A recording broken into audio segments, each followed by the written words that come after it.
I've been a search and rescue officer for over 15 years. Most of the time, our calls are straightforward. People stray off trails, get lost, fall down slopes. We find them, sometimes alive, sometimes not. Most cases follow the same rules. People panic, move downhill, or stay put. The dogs find them. We bring them home, but sometimes they don't follow the rules. Sometimes what we find doesn't make sense, and sometimes we don't find anything at all. Case 1, the Bear Man. A family went berry picking in the woods, a father, mother, and t'other, and two kids, a boy and a girl. At some point, the kids walked a little ahead, just out of sight. A few seconds passed, then the parents called, and only one child came back. We found the girl sitting on a log, calm, unshaken. I knelt beside her and asked, "Where's your brother?" She looked at me and said, "He went with the bear man. He gave me berries and told me not to scream. He said he just wanted to play with my brother for a while." I asked what he looked like. He was tall, covered in fur, like a bear, but he walked like a man. His face was strange. We assumed the worst, a kidnapper in some sort of costume, but there were no footprints, no sign of a struggle, no trail. We searched for 3 weeks. We never found the boy.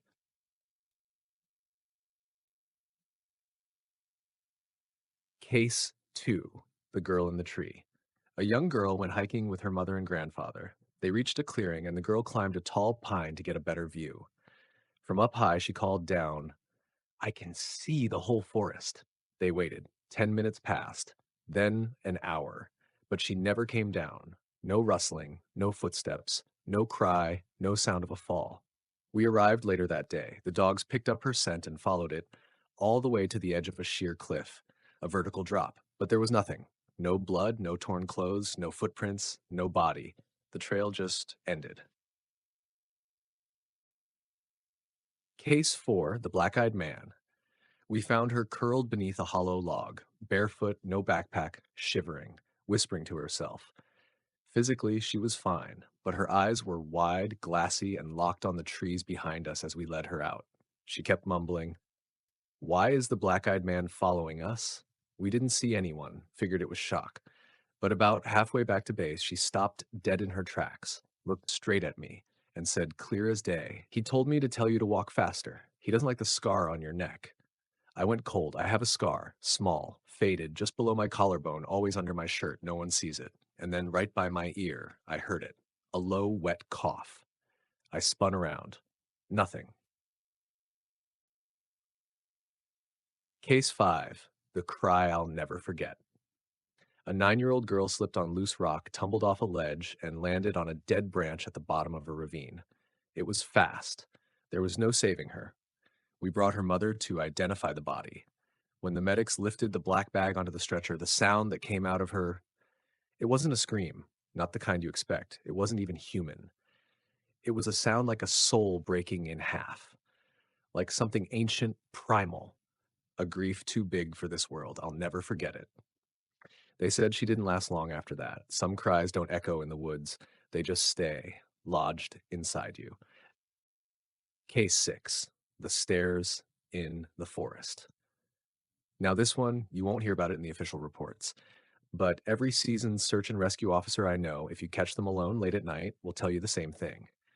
If you go deep enough into the woods, 30, maybe 40 miles off any trail, you'll find them. A staircase. Just standing there. No foundation, no walls, no ruins, perfectly intact steps leading nowhere. Sometimes old rotted wood. Sometimes pristine carpet like it was just installed.